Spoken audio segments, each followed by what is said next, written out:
Para que possamos compreender o período de quase 200 anos de guerra entre cristãos e muçulmanos, que se deu do século XI ao século XIII, através de 8 grandes conflitos armados que foram chamados de As Cruzadas, por se referirem à cruz que os cavaleiros usavam em suas roupas, precisamos ter em mente o pano de fundo histórico.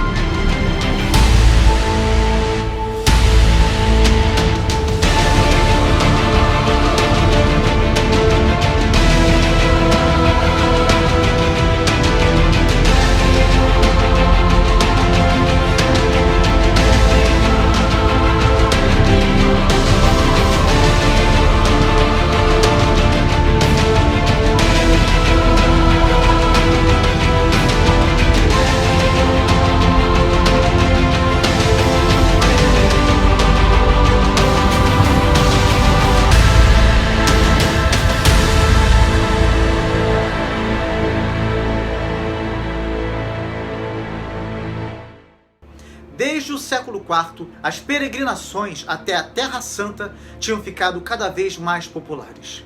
Já antes, surgira o costume de visitar os túmulos dos mártires no aniversário da sua morte.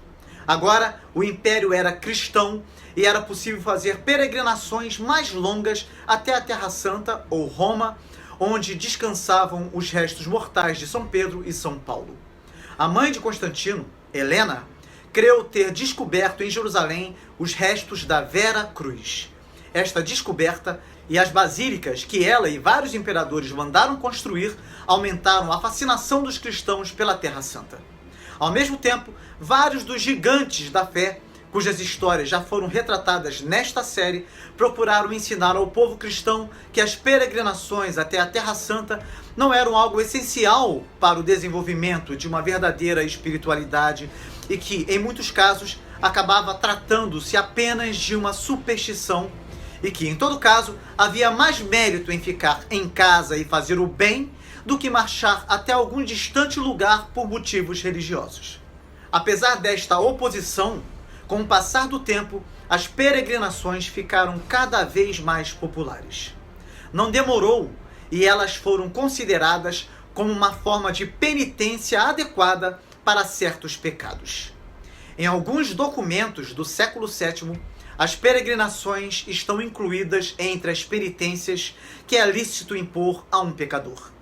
Não havia crime que não pudesse ser expiado pela peregrinação a Jerusalém e pelos atos de devoção junto do Santo Sepulcro de Jesus Cristo.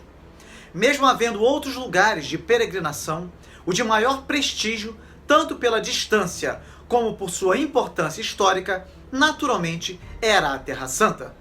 No entanto, algo terrível acabou acontecendo a toda a cristandade. O surgimento da era muçulmana através de Maomé, em 16 de julho do ano 622. O profeta apóstolo de Deus, como ele mesmo se chamava, marchava à frente dos discípulos fanatizados por sua palavra. Eles invadiram, em poucos anos, as 3 Arábias. Após a sua morte, seu sogro Abu Bequer tomou o seu lugar e continuou a obra da conquista durante um reinado de 27 meses. Seu sucessor, Omar, também chamado Príncipe dos Fiéis, apoderou-se da Pérsia e não demorou para a Síria e o Egito pertencerem ao islamismo. Pelo poder da sua espada, é claro. A nova religião ameaçava todas as nações. Os batalhões do islamismo espalharam-se pela África. Plantaram o estandarte do profeta sobre as ruínas de Cartago e levaram o terror de suas armas até as praias do Atlântico. Desde a Índia até o Estreito de Cádiz, desde o Mar Cáspio até o oceano, tudo mudou. Língua, costumes, crenças. O cristianismo subsistiu com dificuldades. Constantinopla, que era o baluarte do Ocidente, viu diante de seus muros hordas inumeráveis de sarracenos, de muçulmanos. Sitiada várias vezes por terra e por mar, a cidade de Constantino deveu sua salvação apenas ao fogo grego. aos búlgaros que acorreram em seu auxílio e à inexperiência dos árabes na arte da navegação. Durante o primeiro século da Hégira, que foi a fuga de Maomé de Meca para Medina, que marca o ano inicial do calendário islâmico, as conquistas dos muçulmanos foram limitadas apenas pelo mar que os separava da Europa. Mas depois que eles construíram navios, nenhum povo ficou a salvo de suas invasões.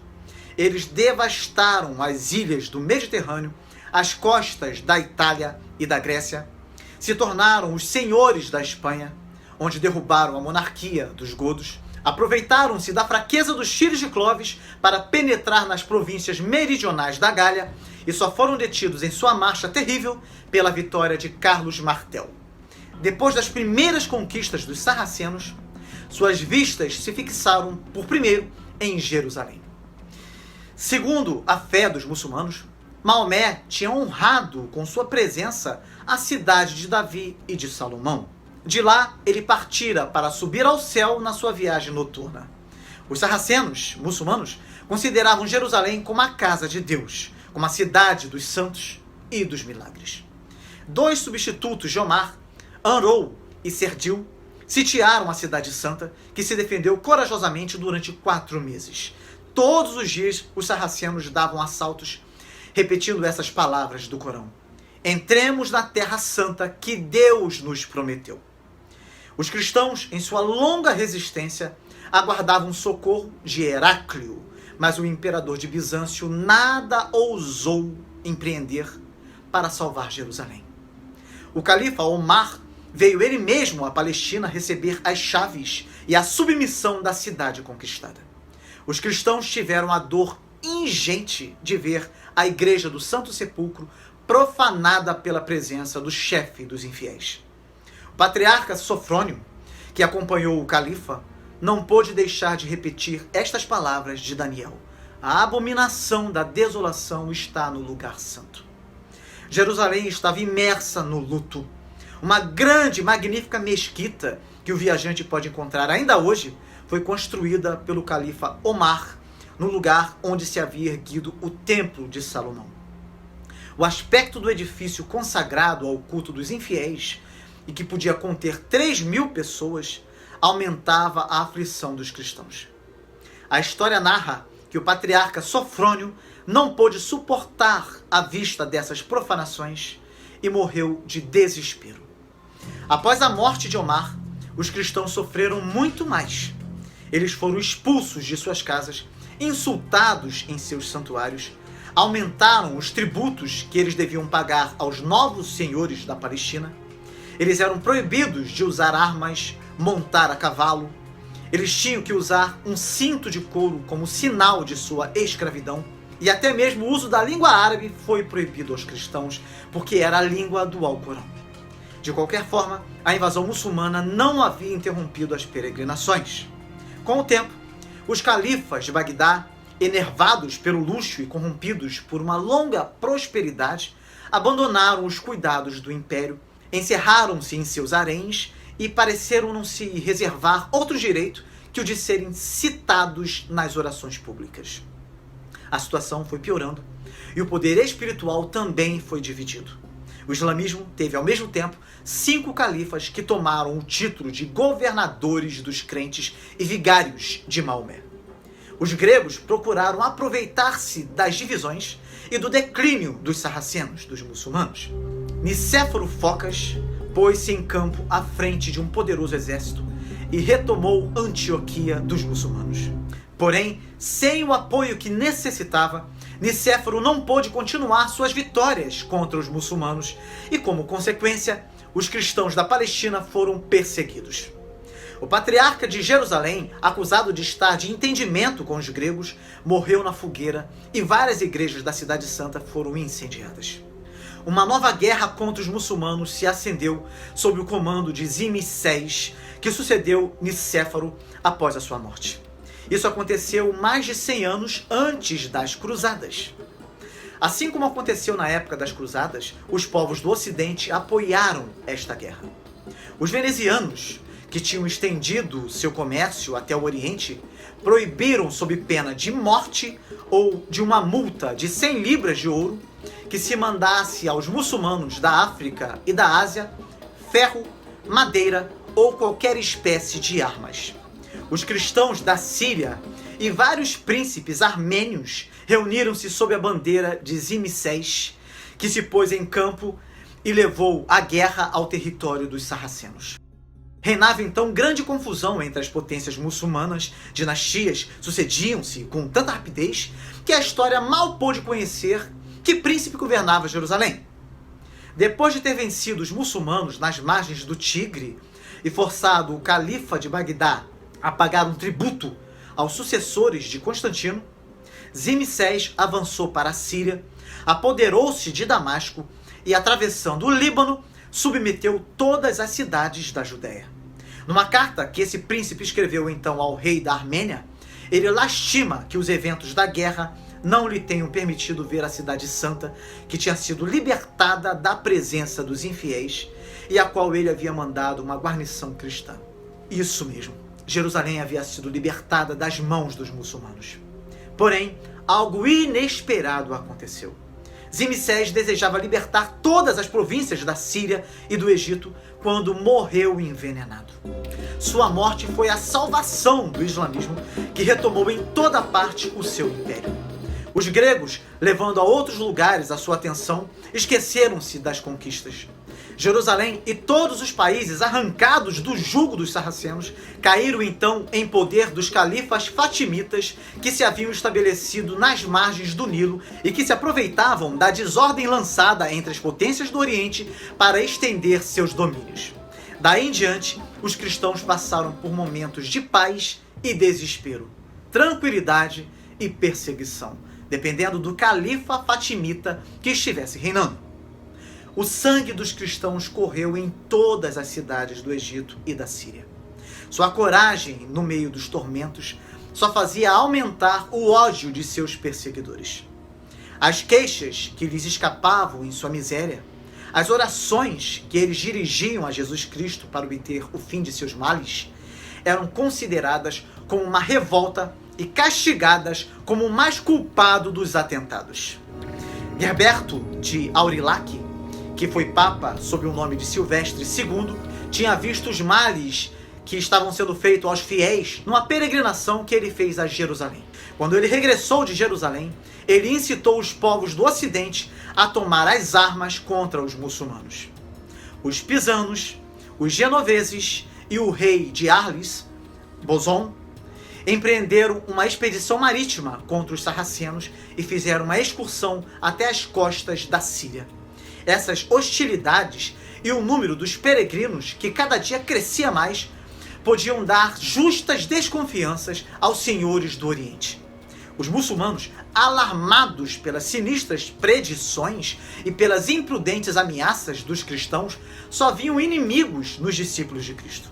Todas as cerimônias cristãs foram proibidas, a maior parte das igrejas convertidas em estábulos. A do Santo Sepulcro, por exemplo, foi destruída até os alicerces. Os cristãos expulsos de Jerusalém dispersaram-se por todas as partes do Oriente. Os antigos historiadores narram que o mundo partilhou do luto da cidade santa de Jerusalém e foi tomado de ânsias e de temores. O inverno, com todos os seus rigores, apresentou-se em regiões onde era desconhecido. No Bósforo e no Nilo rolaram montes de gelo. Um tremor de terra foi notado na Síria e seus abalos, que se repetiram durante 2 meses, destruíram várias grandes cidades. A notícia da destruição dos santos lugares, chegando ao Ocidente, arrancou lágrimas de todos os cristãos. Lemos na crônica do monge Glaber que a Europa vira também sinais precursores de uma grande calamidade. Uma chuva de pedras caíra na Borgonha. Um cometa e meteoros ameaçadores haviam aparecido no céu. A agitação foi extrema entre todos os povos cristãos. Todavia, eles não decidiram tomar ainda as armas contra os infiéis, e sua vingança caiu sobre os judeus, que a Europa inteira acusou de terem provocado o furor dos muçulmanos. As calamidades da Cidade Santa tornaram-se ainda mais veneráveis aos olhos dos fiéis. A perseguição redobrou o piedoso desejo dos que iam à Ásia contemplar a Cidade Santa, coberta de ruínas. Nessa época, uma predição que anunciava o fim do mundo e a próxima aparição de Jesus Cristo na Palestina preocupava muito a Europa cristã, e todas as mentes eram dirigidas a Jerusalém. O cronista Glaber nos diz que a afluência dos peregrinos nessa ocasião foi maior do que em qualquer outra época. Todos se dirigiam aos santos lugares para lá esperar a vinda do soberano juiz, a segunda volta de Jesus. Os pobres e os homens do povo foram os primeiros a encherem as estradas de Jerusalém. Depois, os barões, os condes e os príncipes acompanharam o movimento geral. As sombrias inquietações que agitavam os fiéis à peregrinação levavam-no também a legados preciosos. Os ricos, não se incomodando mais com os bens da terra, procuravam somente amontoar riquezas no céu. Um grande número de peregrinos ia à Palestina, chegavam a Jerusalém pela porta de Efraim, onde pagavam tributo aos sarracenos. Depois de se terem preparado com jejum e oração, apresentavam-se na igreja do Santo Sepulcro, cobertos de um pano mortuário que conservavam com cuidado toda a sua vida e no qual eram envolvidos para a sepultura depois de mortos. Percorriam com santo respeito as montanhas de Sião, o Monte das Oliveiras, o Vale de Josafá, deixavam Jerusalém para visitar Belém, onde nasceu o Salvador do mundo, o Monte Tabor, onde ele se transfigurou, e todos os lugares que haviam sido testemunhas de seus milagres. Os peregrinos iam depois banhar-se nas águas do Jordão e colhiam no território de Jericó palmeiras que traziam para o ocidente. Tal era a devoção e o espírito dos séculos X e XI, que a maior parte dos cristãos se julgariam réus de uma indiferença culpável para com a religião se não tivessem tomado parte de alguma peregrinação. Um peregrino era como um ser privilegiado entre os fiéis. Quando havia terminado a viagem, conquistava a reputação de santidade particular, e as perseguições que padecia em suas viagens aumentavam a reputação dos peregrinos e os recomendavam à veneração dos fiéis. Ser um peregrino ou cuidar dos peregrinos era o maior mérito de um cristão naquela época. Sua partida e sua volta eram celebradas com cerimônias religiosas. Quando partia em sua viagem, um padre o presenteava com a sacola e o bordão, panos marcados com uma cruz. Aspergia-se água benta sobre as suas vestes e o clero o acompanhava em procissão até a próxima paróquia. Voltando à pátria, o peregrino dava graças a Deus por seu regresso e apresentava aos sacerdotes uma palma para ser depositada sobre o altar da igreja como um sinal de sua viagem felizmente terminada. Hospedarias e mosteiros eram construídos às margens dos rios, no alto dos montes, no meio das cidades, nos desertos, para receber esses viajantes. A cidade santa de Jerusalém tinha hospedarias para receber a todos os viajantes. Sabemos que os muçulmanos levavam a devoção pela peregrinação muito mais além que os cristãos. Essa disposição inspirou-lhes sentimentos de tolerância para com os piedosos viajantes cristãos vindos do Ocidente. Muitas vezes as portas de Jerusalém abriam-se ora para os discípulos do Corão, que iam visitar a mesquita de Omar, ora para os do Evangelho, que iam adorar Jesus Cristo no seu sepulcro. Uns e outros encontravam na Cidade Santa igual proteção quando a paz reinava no Oriente e as revoluções dos impérios ou os fatos da guerra não vinham despertar as desconfianças dos senhores da Síria e da Palestina. A maior graça para os peregrinos, a que eles pediam ao céu como recompensa dos sofrimentos de uma longa viagem, era morrer na cidade em que Jesus tinha morrido. Quando se apresentavam diante do sepulcro do Filho de Deus, costumavam fazer ao Senhor esta oração: Vós que morrestes por nós e que fostes sepultado neste santo lugar, tende piedade de nossa miséria e levai-nos hoje deste vale de lágrimas. O desejo de se santificar por meio da viagem a Jerusalém tornou-se, por fim, tão geral que as multidões de peregrinos alarmavam com seu número as regiões por onde passavam. Embora eles não procurassem absolutamente as lutas e os combates, já eram designados com o apelido de Exército do Senhor, e vários monumentos históricos nos dizem que os cristãos traziam frequentemente em suas peregrinações a Jerusalém uma imagem da cruz, como mais tarde seria feito nas guerras empreendidas para a libertação do Santo Sepulcro. No ano de 1054, Libert, bispo de Cambrai, partiu para a Terra Santa com mais de 3.000 peregrinos das províncias da Picardia e da Flandres. Os peregrinos atravessaram a Alemanha sem encontrar inimigos, mas na Bulgária só encontraram homens selvagens que moravam nas florestas e viviam de roubos e assaltos. Muitos foram massacrados por esse povo bárbaro. Alguns morreram de fome nos desertos. Depois de muito sofrimento e sendo avisado que maiores perigos os aguardavam na estrada de Jerusalém, Libert voltou à sua diocese, onde construiu uma igreja em honra do Santo Sepulcro que ele não havia podido ver. 10 anos depois, 7.000 cristãos, entre os quais estavam o arcebispo de Mogúncia, os bispos de Ratisbona, de Bamberg e de Utrecht, partiram juntos das margens do Reno para a Palestina. Essa numerosa caravana que prenunciava as cruzadas atravessou a Alemanha, a Hungria, a Bulgária, a Trácia e foi recebida em Constantinopla pelo imperador Constantino Ducas. Depois de ter visitado as igrejas de Bizâncio e os numerosos objetos, relíquias dos gregos, os peregrinos do Ocidente atravessaram sem perigo a Ásia Menor e a Síria, mas quando se aproximaram de Jerusalém, a vista de suas riquezas despertou a cobiça dos árabes beduínos que habitavam nos campos de Saron e de Hanla. Atacados por uma multidão ávida de seus despojos, os peregrinos defenderam-se durante 3 dias no edifício abandonado. Consumidos pela fome e pelo cansaço, tendo como armas somente pedras que lhes serviam de abrigo, propuseram, por fim, entregar-se. As discussões degeneraram, porém, numa violenta questão que ia ter um terrível fim, quando o emir de Hanla, avisado por alguns fugitivos, veio em seu auxílio, protegeu-lhes a vida, salvou-lhes os tesouros e, por um pequeno tributo, deu-lhes uma escolta que os acompanhou até as portas da Cidade Santa.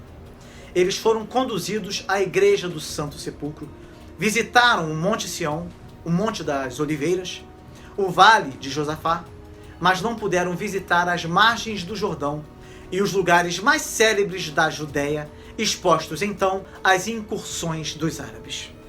Depois de terem perdido mais de 3.000 de seus companheiros, voltaram à Europa para contar suas trágicas aventuras e os perigos da peregrinação à Terra Santa. Grandes calamidades ameaçavam então o mundo cristão naquela época. Uma nação bárbara, flagelo dos outros povos, foi suscitada pela cólera divina. Há vários séculos, as ricas regiões do Oriente eram invadidas continuamente por hordas vindas da Tartária. À medida que as tribos vitoriosas se enfraqueciam pelo luxo e se enervavam pelos prazeres da paz, não tardaram a ser substituídas por outras, que tinham ainda toda a rudeza e toda a barbárie dos desertos. Os turcos, vindos das regiões situadas além do rio Amudária, ou Oxo, tinham se apoderado da Pérsia, onde a imprevidente política do sultão Mahmud tinha recebido e tolerado suas tribos errantes, porém seu filho os combateu e foi derrotado. Então os turcos elegeram seu rei Togrul-Bel, que abraçou com seus soldados a fé de Maomé e uniu rapidamente ao título de conquistador da Pérsia o de protetor da religião muçulmana. Em pouco tempo, Bagdá foi devastada. Os sucessores de Togrul conquistaram a Síria e a Palestina, e a bandeira negra dos abássidas foi hasteada sobre os muros de Jerusalém.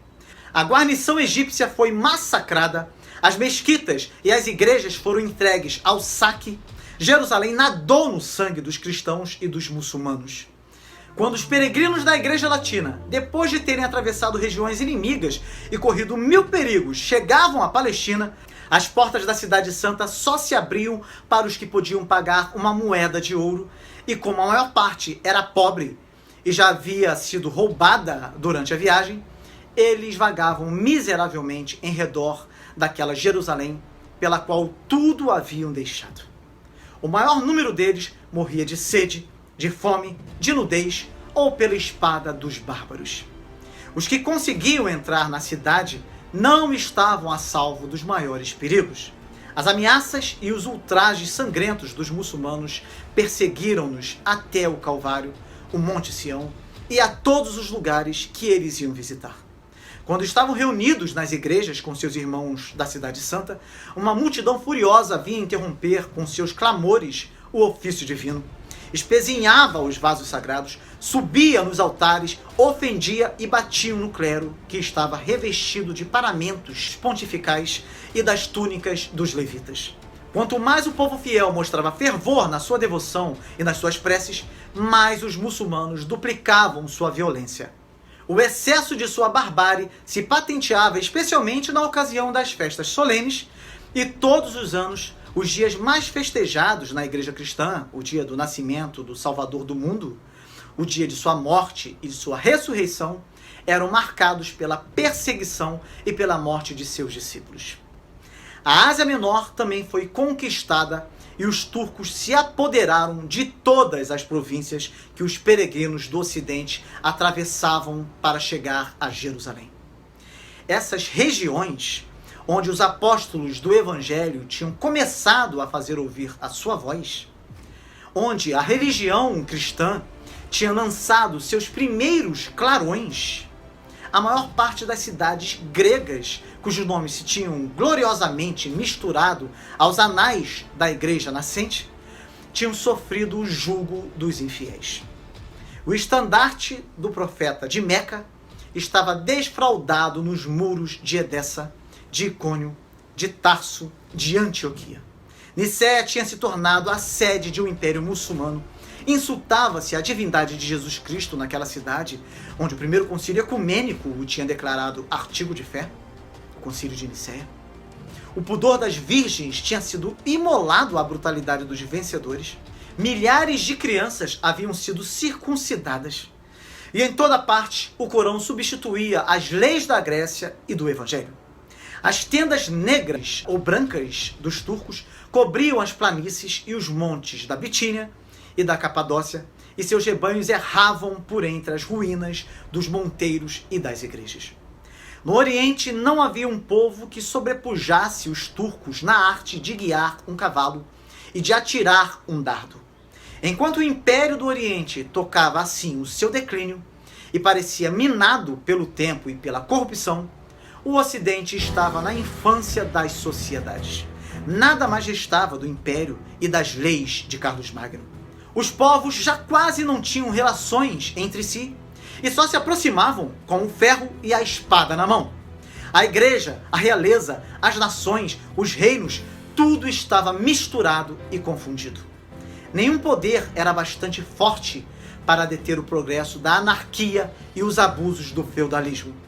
Embora a Europa estivesse cheia de soldados e coberta de castelos fortes, as nações ficavam, na maioria das vezes, sem apoio contra os inimigos e não tinham exércitos para sua própria defesa.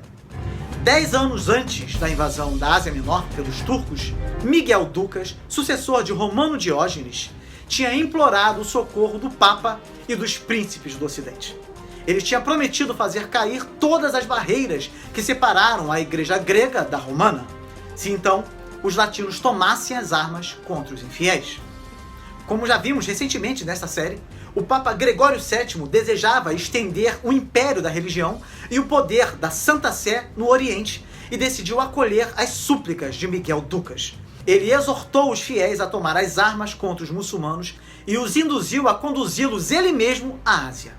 Mas apesar de 50 mil cristãos terem decidido segui-lo, ele não manteve a promessa que havia feito e a guerra foi suspensa. Como vimos nos 2 vídeos anteriores, a cada dia o poder dos papas aumentava pelo progresso do cristianismo. Roma se tinha tornado uma segunda vez a capital do mundo e parecia ter retomado sobre Gregório VII o império que tivera sob os Césares. Gregório VII travou violentas questões com o imperador da Alemanha. Ele quis também ditar leis para a França, para a Espanha, para a Suécia, a Polônia, a Inglaterra, e não se ocupando senão em se fazer reconhecer como árbitro das nações, lançou anátemas até sobre o trono de Constantino, que ele queria defender, e não pensou mais em libertar Jerusalém. Vimos também que após a morte de Gregório VII, o Papa Vítor III, mesmo tendo que combater ao mesmo tempo o imperador da Alemanha e o partido do antipapa Guiberto, não perdeu a ocasião de fazer guerra aos muçulmanos. Os muçulmanos que habitavam na África perturbavam a navegação do Mediterrâneo e ameaçavam as costas da Itália. Vítor III prometeu a remissão de todos os pecados para os que fossem combater contra os infiéis. Os habitantes de Pisa, de Gênova e de várias outras cidades, levados pelo zelo da religião e pelo desejo de defender o seu comércio, equiparam frotas, organizaram exércitos e fizeram uma expedição às costas da África, onde dizimaram um exército de 100 mil muçulmanos. Entretanto, o Papa Vítor III morreu sem ter podido realizar o projeto de atacar os infiéis na Ásia. Porém, a glória de libertar Jerusalém pertenceu a um simples peregrino, Pedro, o eremita, que foi quem convenceu o Papa Urbano II da necessidade da Guerra Santa para salvar Constantinopla e Jerusalém, dando início à Primeira Cruzada. Então, podemos dizer que os objetivos das cruzadas eram libertar a Terra Santa conquistada pelos turcos seljúcidas, dinastia que proibiu a peregrinação ao Santo Sepulcro em Jerusalém, a tentativa do papado de reunir a Igreja Ocidental e a Igreja Oriental, separadas desde 1054 pelo cisma do Oriente, e no pedido do imperador ao Papa, Urbano II vislumbrou a oportunidade de reunir as igrejas. Além disso, outro objetivo das cruzadas foi retomar as peregrinações aos territórios cristãos do Oriente e libertar os irmãos cristãos da escravidão dos mouros. No próximo vídeo falaremos sobre a missão de Pedro, o eremita, e sobre um dos maiores discursos da história da cristandade, o discurso de convocação às cruzadas feito pelo Papa Urbano II. As preciosas informações trazidas por Pedro, o eremita, e pelo Papa Urbano II nos darão uma ideia muito mais acurada do cenário político e religioso daquela época.